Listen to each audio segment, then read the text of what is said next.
Hi everyone, welcome to all of you. Food nutrition and hygiene MCQ का ये second part है।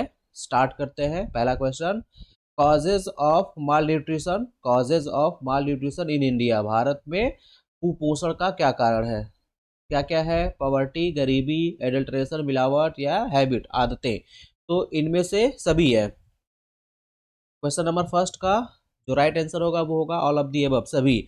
गरीबी भी है, मिलावट भी है और खराब आदतें, खाने की जो हमारी खराब आदतें होती है उनके कारण भी कुपोषण होता है। ठीक है, कुपोषण में दोनों तरीके का आता है, अंडर न्यूट्रिशन और ओवर न्यूट्रिशन। जितना हमको चाहिए उससे कम खा रहे हैं या जितना हमको चाहिए उससे बहुत ज़्यादा खा रहे हैं, तो दोनों कंडीशन माल न्यूट्रिशन में आता है, कुपोषण में आता है। तो क्वेश्चन नंबर फर्स्ट का जो राइट आंसर होगा वो होगा डी। अगला है question number second, cause of dehydration. ठीक है, डिहाइड्रेशन क्या होता है? शरीर से पानी की कमी, शरीर में पानी की कमी। ठीक है, लॉस ऑफ वाटर। तो कॉज ऑफ डिहाइड्रेशन, इसमें से डिहाइड्रेशन का कारण क्या क्या है? तो डायरिया भी है, डायबिटीज भी है, कॉलेरा भी है। राइट आंसर हो जाएगा D, all of the above. ठीक है, तो क्वेश्चन नंबर सेकंड का जो राइट आंसर होगा वो हो जाएगा डी, डायरिया, डायबिटीज, कॉलेरा, ये सब में बॉडी से वाटर का लॉस होता है। अगला है third, calcium, iron, potassium, iodine, common salt. Common salt में आपका सोडियम आयन होगा, क्लोराइड आयन होगा। Are example are. ठीक है, इनमें कैल्शियम, आयरन, पोटेशियम, आयोडीन या कॉमन सॉल्ट जो है वो क्या है? प्रोटीन है, विटामिन है, फैट है या मिनरल्स है? तो इसका राइट आंसर हो जाएगा डी, मिनरल्स है। ये क्या है? मिनरल्स है। ठीक है, तो क्वेश्चन नंबर थर्ड का जो राइट आंसर होगा वो होगा डी। आगे है अगला क्वेश्चन, फसाई स्टैंड्स फॉर। ठीक है, FSSAI, इसका फुल फॉर्म क्या है? इसका फुल फॉर्म है food safety and standard authority of India. A, question number four का जो राइट आंसर होगा वो हो जाएगा A, food safety and standard authority of India. इनका काम होता है कि जो पैकेज्ड फूड होते हैं वो खाने लोग लायक है या खाने योग्य नहीं है, उसकी गुणवत्ता कैसी है, क्वालिटी चेक करते हैं। ये चेक करके सर्टिफिकेशन देते हैं कि ये खाया जा सकता है कि नहीं। ठीक, अगला है question number five, normal fasting blood sugar. ठीक है, फास्टिंग ब्लड शुगर। ठीक है, नॉर्मल फास्टिंग ब्लड शुगर कितना होता है? ठीक है, तो वो स्टैंडर्ड देखा जाए तो वो होता है 100 mg/dl। ठीक है, स्टैंडर्ड 100 mg/dl है, लेकिन जब हम लोग टेस्ट कराते हैं तो वो इस रेंज में अगर आता है तो ठीक है। ठीक है, 70 to 110 mg/dl। ठीक है, तो फास्टिंग ब्लड शुगर जो होता है वो 70 से 110 के बीच में अगर आ रहा है तो वो ठीक है। ठीक है, और अगर इससे कम आ रहा है तो उसको बोलते हैं हाइपोग्लाइसेमिक कंडीशन, हाइपोग्लाइसेमिक कंडीशन। ठीक है, और अगर इससे ज़्यादा आ रहा है तो वो हाइपरग्लाइसेमिक हो जाता है। ठीक है, कम है तो हाइपो, ज़्यादा है तो हाइपरग्लाइसेमिक। ठीक, तो क्वेश्चन नंबर फाइव का जो राइट आंसर होगा वो होगा बी, 70 से 110 mg/dl। अगला है question number six, world health day is celebrated on. ठीक है, वर्ल्ड हेल्थ डे हम लोग कब सेलिब्रेट करते हैं? तो राइट आंसर है बी, 7 अप्रैल। 7 अप्रैल को हम लोग वर्ल्ड हेल्थ डे सेलिब्रेट करते हैं। ठीक, तो क्वेश्चन नंबर सिक्स का राइट आंसर हो जाएगा बी, 7 अप्रैल। आगे है question number seven, disease caused by contaminated water. ठीक है, ये इसमें से कौन सा डिजीज है, कौन सी बीमारी है जो दूषित वाटर, कंटामिनेटेड वाटर पीने से होता है? ठीक, तो डेंगू मच्छर से काटने से होता है, मलेरिया भी मच्छर काटने से होता है, चिकनगुनिया वायरल है, कॉलरा जो है, ठीक है, इसका राइट आंसर होगा सी, कॉलरा जो है वो कंटामिनेटेड वाटर से होता है, कंटामिनेटेड दूषित पानी पीने से कॉलरा होता है। तो क्वेश्चन नंबर सेवन का जो राइट आंसर हो जाएगा वो होगा सी, कॉलरा।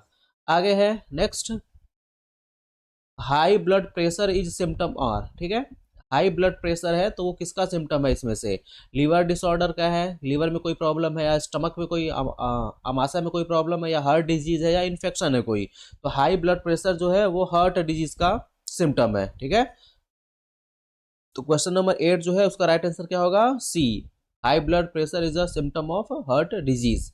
अगला है question number nine, what should be diet in constipation. ठीक है, कॉन्स्टिपेशन जब होता है, कब्ज जो होता है, उसमें हम लोग किस, उस टाइम हम लोग को या उस कंडीशन में हमको किस तरीके का फूड लेना चाहिए, किस तरीके का डाइट लेना चाहिए? तो उस तरह का जो आपका डाइट होना चाहिए वो हाई फाइबर डाइट होना चाहिए। ठीक है, उसमें फाइबर का अमाउंट ज़्यादा होना चाहिए। जब भी कब्ज हो तो हमको ऐसा खाना खाना चाहिए जिसमें कि फाइबर्स अधिक हो। ठीक है, तो क्वेश्चन नंबर नाइन का जो राइट आंसर होगा वो हो जाएगा बी, हाई फाइबर डाइट।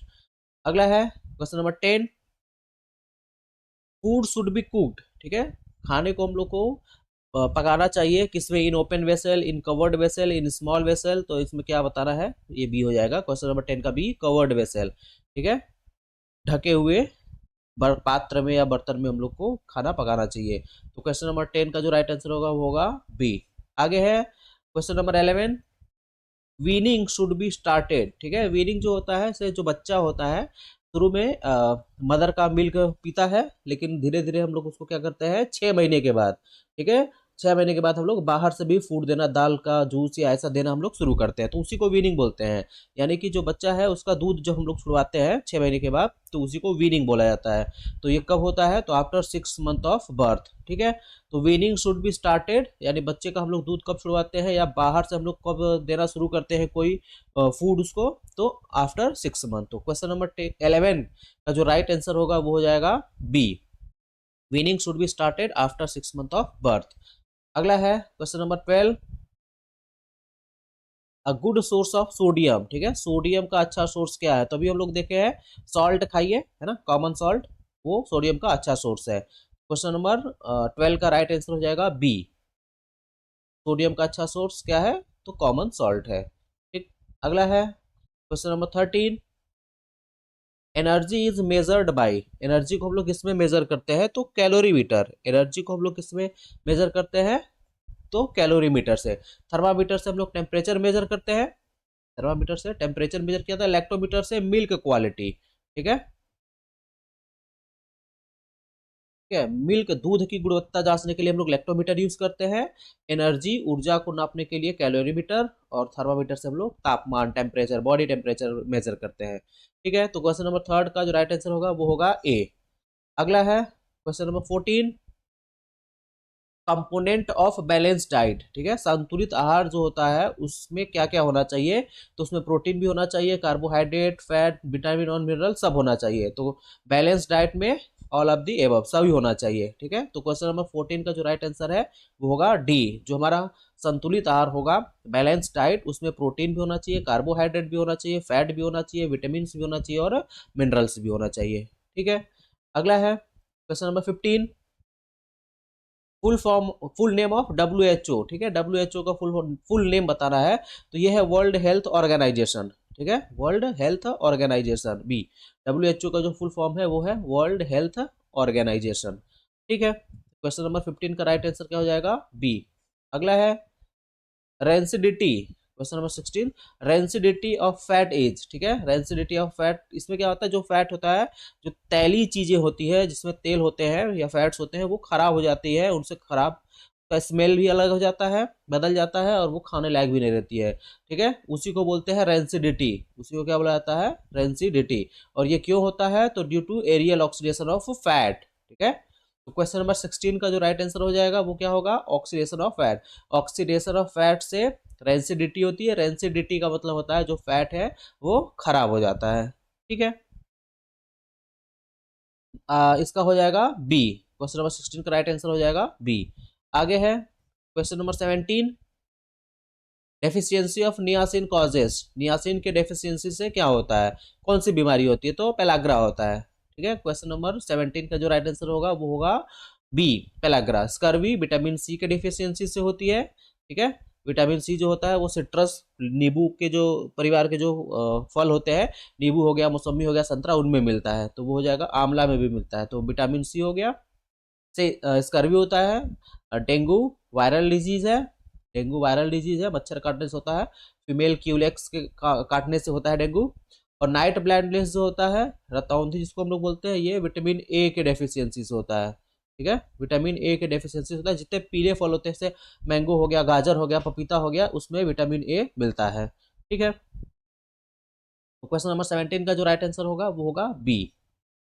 आगे है question number 18, BMR stands for, ठीक है, BMR जो होता है वो बेसल मेटाबॉलिक रेट होता है, बी। क्वेश्चन नंबर 18 का जो राइट आंसर होगा वो हो जाएगा बेसल मेटाबॉलिक रेट, BMR, ठीक है। बेसल मेटाबॉलिक रेट जो होता है ये मेजर करता है कि कोई ह्यूमन का जो फंक्शनिंग है वो नॉर्मल है या एबनॉर्मल है, ठीक है। तो question number 18 BMR stands for basal metabolic rate. आगे है question number 19 the milk cheese yogurt group are important for. ठीक है, मिल्क चीज है या योगर्ट है, ये हम लोग खाते हैं, तो क्यों खाते हैं, इससे क्या फायदा होता है, तो हड्डियां मजबूत रहती है, टीथ और मसल्स। ठीक है, तो ऑल ऑफ दी अबव, इनको खाने से, ठीक है, इनको खाने से ये सभी चीजें क्या होती है, स्ट्रांग बनती है। ठीक है, और इन सभी के नॉर्मल फंक्शनिंग के लिए ये जरूरी होता है, मिल्क चीज और योगर्ट। तो इसका राइट आंसर हो जाएगा ऑल ऑफ दी एबव, यानी इन सब में खाने से हमारा टीथ, मसल्स और स्ट्रांग जो होते हैं वो हेल्दी बने रहते हैं। ठीक है, अगला है question number 20 a balanced diet should normally be able to provide. Balance diet जो होता है वो कितना कैलोरी पर डे हम लोग को प्रोवाइड कराता है, कितना कैलोरी पर डे प्रोवाइड कराता है, तो बी हो जाएगा इसका राइट आंसर। क्वेश्चन नंबर 20 का बी हो जाएगा ऑन एवरेज 35 कैलोरी, 3500 है ना, 3500 या 3500 कैलोरी पर डे। ठीक है, और balance diet should normally be able to provide about इतना कैलोरी, 3500 कैलोरी पर डे। तो क्वेश्चन नंबर 20 का जो राइट आंसर हो जाएगा वो हो जाएगा बी। ठीक है, आगे है question number 21 what is the term for high blood pressure. ठीक है, हाई ब्लड प्रेशर के लिए क्या टर्म यूज करते हैं, तो इसका आंसर आप लोग कमेंट में करिए, है ना। हाई ब्लड प्रेशर के लिए हम लोग और क्या वर्ड यूज करते हैं। ठीक है, तो ये रहा 21 क्वेश्चन आज के लिए। फिर देखते हैं कुछ और क्वेश्चन होगा तो उसको हम लोग अगले वीडियो में कवर करेंगे। ठीक है, थैंक यू।